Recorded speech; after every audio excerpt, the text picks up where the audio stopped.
بسم اللہ الرحمن الرحیم۔ ایک بھائی صاحب نے سوال کیا ہے کہ مفتی صاحب،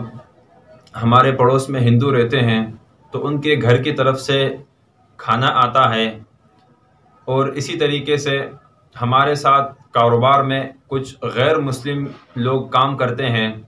تو آیا ہم ان کے گھر کا کھانا یا کاروبار میں ان کے ساتھ کھانا یہ کھا سکتے ہیں یا نہیں کھا سکتے؟ الجواب: اگر غیر مسلم آپ کا پڑوسی ہو تو اس کے گھر کی طرف سے جو کھانا آ رہا ہے اس میں ہم پہلی چیز یہ دیکھیں گے کہ وہ جو کھانا آ رہا ہے وہ اگر گوشت ہے تو حلال جانور کا ہے۔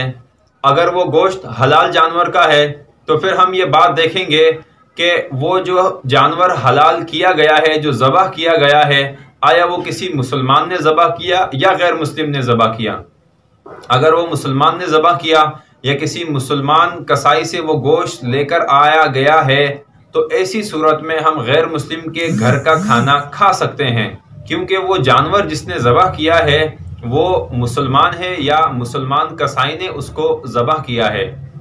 اور دوسری اہم بات یہ ہے کہ غیر مسلم کے گھر کی طرف سے جو کھانا آ رہا ہے اس میں ہم یہ بات دیکھیں گے، آیا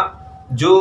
گوشت جن پیسوں سے لیا گیا ہے یا جو سالن جن پیسوں سے لیا گیا ہے وہ حلال آمدنی کے پیسوں سے لیا گیا ہے یا حرام آمدنی ہے، یعنی کہ ان کے گھر کی آمدنی یہ حلال ہے یا حرام ہے۔ اگر ان کے گھر کی آمدنی حلال ہے اور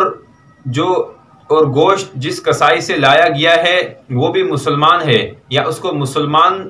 مرد نے یا عورت نے ذبح کیا ہے اس جانور کو، تو ایسی صورت میں ہم غیر مسلم کے گھر کا کھانا کھا سکتے ہیں۔ اور دوسرے سوال کا جواب یہ ہے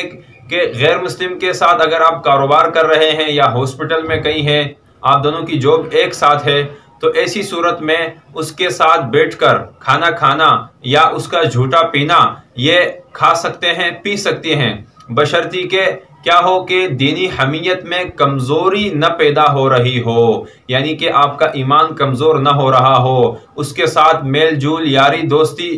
زیادہ نہ کرنا بہتر ہے۔ اگر آپ اس کے ساتھ میل جول کر رہے ہیں، زیادہ یاری دوستی کر رہے ہیں یا اس کے ساتھ کھانا پینا زیادہ کر رہے ہیں اور اس کی وجہ سے آپ کے ایمان میں کمزوری آ رہی ہے، اعمال میں کمزوری آ رہی ہے، نماز کے اندر کمزوری آ رہی ہے، تو ایسی صورت میں آپ اس کے ساتھ زیادہ میل جول، زیادہ کھانا پینا، زیادہ اس کے ساتھ بیٹھنا، زیادہ دوستی نہ کریں۔ اور ویسے بھی غیر مسلم کے ساتھ زیادہ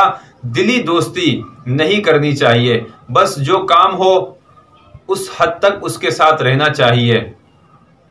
اللہ تبارک و تعالی ہم سب کو دین سمجھنے اور اس پر مکمل طور پر عمل کرنے کی توفیق نصیب فرمائے۔ وما علینا الا البلاغ المبین۔